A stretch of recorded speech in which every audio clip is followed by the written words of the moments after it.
Since the release of Neo Moco, we have more than doubled the amount of weapons in the game. So this is going to be version 1 for a tier list of ranking all the weapons in Moco and which ones you should be using. Also, a big thanks to someone which I would consider a pro player named Victoria for going over the list, and is also I would consider one of the best at knowledge and getting the best speed clears in Moco, so you can feel a little more safe that this ranking is accurate. First, we are starting off with the D tier, and there's actually only one weapon that's going to be in the D tier for this version 1 tier list, and that is going to be the Vibe Shifter. With Moco being more highly geared towards damage dealing weapons, the Vibe Shifter just isn't able to quite hold its spot in the higher tiers. Moco as a whole also isn't really great at including the healing weapons into the game, so there's not much of a need for them even in Rift modes, just because people are speedrunning so fast with weapons that do way more damage. Now, if you're going into Worlds for some chill runs, you can't always take this weapon, but even then, it's still not going to do a great amount of damage to even help you get your quests done either. If we are looking at it for what it is, the Vibe Shifter is definitely great at healing teammates, and you're able to actually put down the healing turret as well. So it is actually a good support weapon for keeping your teammates healthy, but with the way Moco is right now,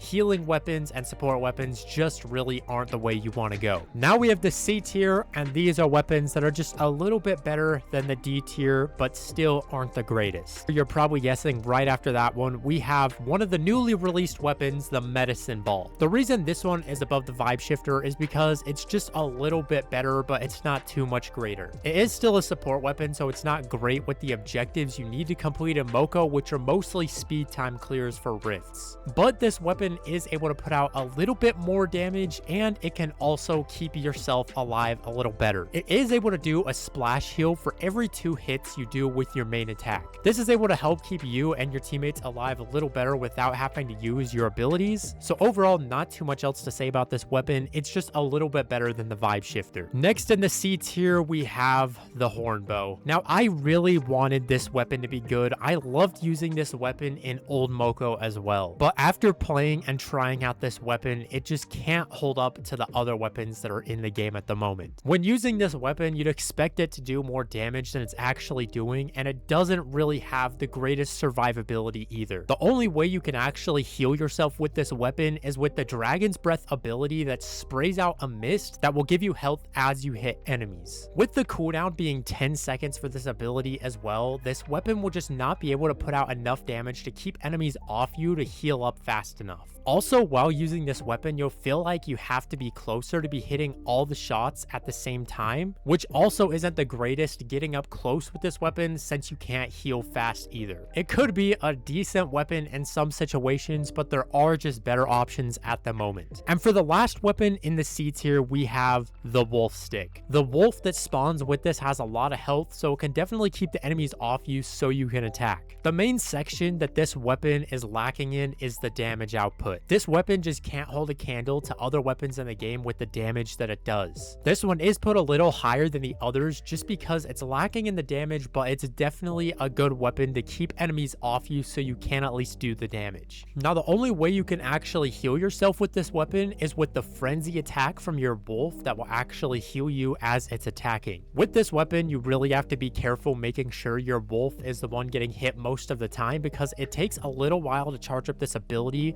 making it hard to stay alive if enemies are actually attacking you instead. With the C tier as a whole, they're okay weapons, but there's just better options to be picking. Now we have the B tier. These are weapons that are going to be great in unique situations, but aren't necessarily going to be great picks all the time. Coming up first, we have the Singularity. This is the first weapon they released that had a maxed out complexity ranking. In some situations, this weapon can definitely be great, and it's mainly because of the black hole ability. This one pulls enemies all into the center and explodes in the middle, dealing quite a bit of damage. The two main issues with this weapon is that it's definitely a very hard one to get a handle on. So that usually scares most players away from it to begin with, just because it's a harder weapon to use. The other reason though is it definitely lacks a little bit in the damage category. Other than your black hole ability, which has a 10-second cooldown, Your other ability is healing, and then the other one does a little bit of damage, but if you're not consistently hitting enemies,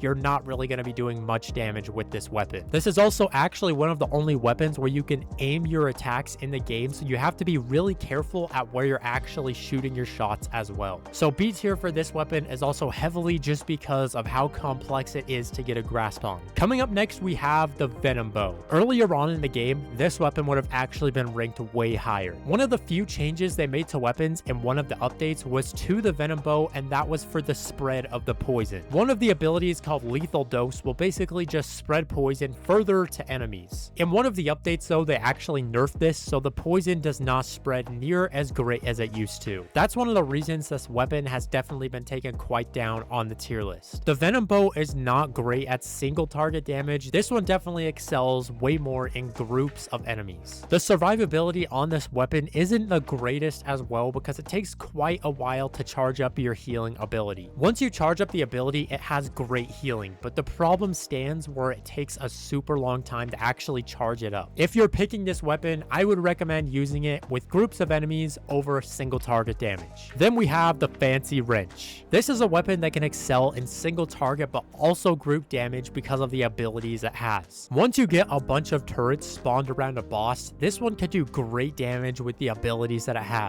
One of the other abilities it has, called Big Helper, can make a lightning ball bounce between enemies. And this lightning ball is shot from every single turret you have spawned, which makes it even better. This weapon also has decent survivability because enemies will be focused on your turrets, so you can actually wait for your healing ability to recharge. The only reason this one's lower on the list is just because there are better options out there to use, but in some situations this one can be great. The Headbanger is next on the list. This weapon is very good at dealing a lot of damage. The weakness to this weapon is its main attack. When you're attacking with this weapon, every time you swing the hammer, it will make you stop for a second before you can move again. This can make it easier to get hit by enemies, but the damage is great with this weapon. The way you heal with this weapon is your ultimate ability that will make you spin in a circle and you heal as you're doing damage. And it gives great healing as well. There are unique situations and some rifts where this weapon actually works pretty well. One of the reasons this weapon is getting put lower on the list is actually because they released a weapon which is higher on the list that is kind of replacing it in a way. So we'll get to that once we get higher on the list, but for now the Headbanger is going to be sticking in the B tier. And the last one in the B tier is going to be the Storm Weaver. Now this is the only weapon that I feel like could have a little bit of bias in my ranking, but at the same time it's still a great weapon. It has two different abilities, one which is great for dealing with groups of enemies and the other one is great for dealing single target damage. Your last ability is also one that heals you as well and pushes enemies away at the same time. The main issue with this weapon is that you can't use any of your 3 abilities until you charge it up with your main attack.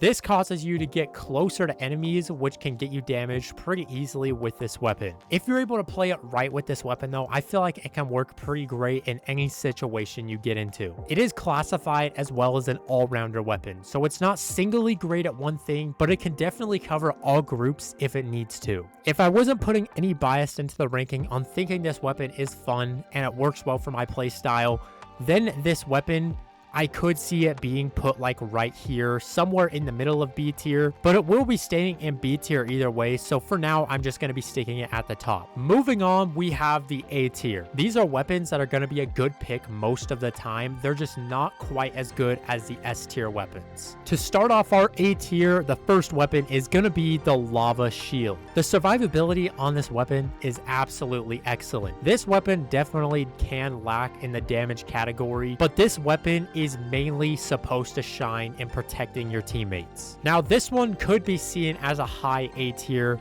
The reason I'm putting it in the lower end of the A tier is just because for the fact with the maps and rifts we've been seeing recently, there hasn't been much of a need as there usually is for the tank role. So with this weapon just excelling in defense over attacking, this one's just going to be put a little lower for now, but if you need a weapon to protect teammates, this is the one you're going to want to pick. Now we're going to have the Speed Shot Bow coming up next, and sorry, there is another one here. There's not 2 Speed Shot Bows in the game. I just accidentally put another one in. This is probably the most basic weapon you can get in the game, but at the same time, it works so well. This weapon has a great healing ability to keep you alive, and it also does great damage to groups of enemies. It's also not too bad either at actually doing single target damage as well. If you're playing solo, this is probably one of the greatest weapons to run just for the fact that its abilities work so well together and help keep enemies off of you. Overall, there's not much else to say about this weapon. It just works really great the way it is. Coming up next on the list, we have the Zapsicle. If you know how to use this weapon can do crazy amounts of damage. This weapon is a little more on the complex side, but I feel like it's still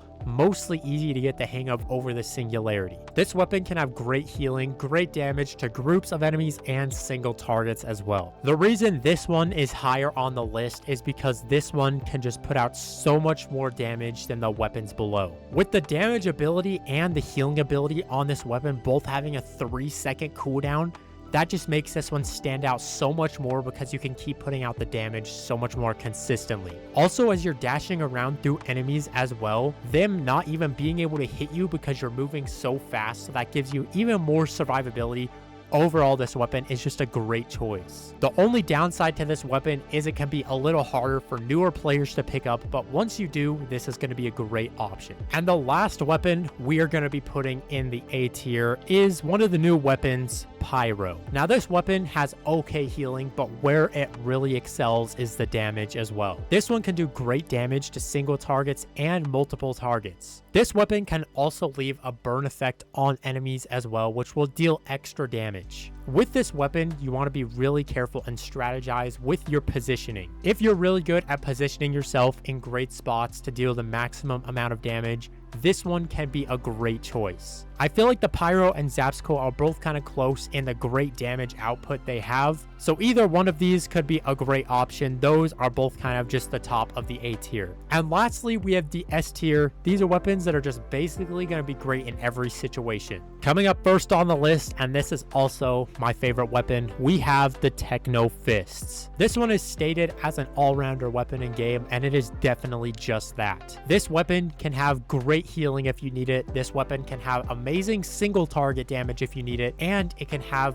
great damage to groups of enemies as well. This weapon is also super easy to pick up if you're a newer player to start using right away. The part where this weapon just declines a little more slightly than the others is the multiple target damage. The electric ball that this one shoots out can deal damage to multiple enemies, but it more excels at doing it to 2 to 3 over huge groups of enemies. So that's the only reason that this one's going to be a little lower than the next two weapons. Now, these next two weapons on the list are very interchangeable and are really heavily based on opinion of what you like to use better. If I'm ranking this list more for newer players, then I'm going to be putting the Bloodsucker next up on the list. The Bloodsucker is able to do a crazy amount of good damage. And as I was talking about earlier, how the Headbanger got a replacement in the way, the Bloodsucker is what I was talking about. The spin ability this one does that also heals you while you're doing damage is absolutely amazing and does a crazy amount of damage.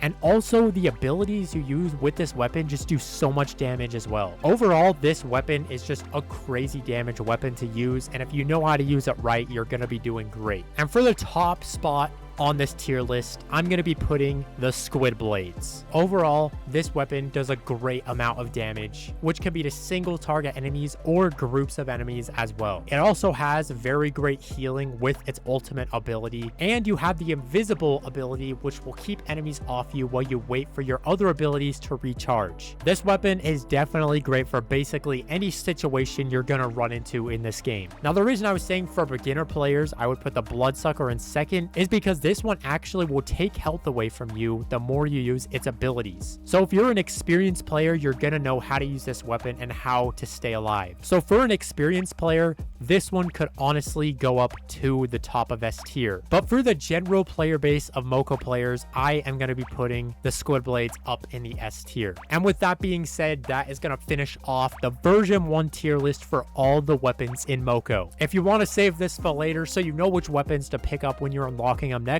you can go ahead and take a screenshot so you can use it for future reference. Don't forget to leave a like and subscribe. Thanks so much for watching. I will see you guys in the next video. Peace out.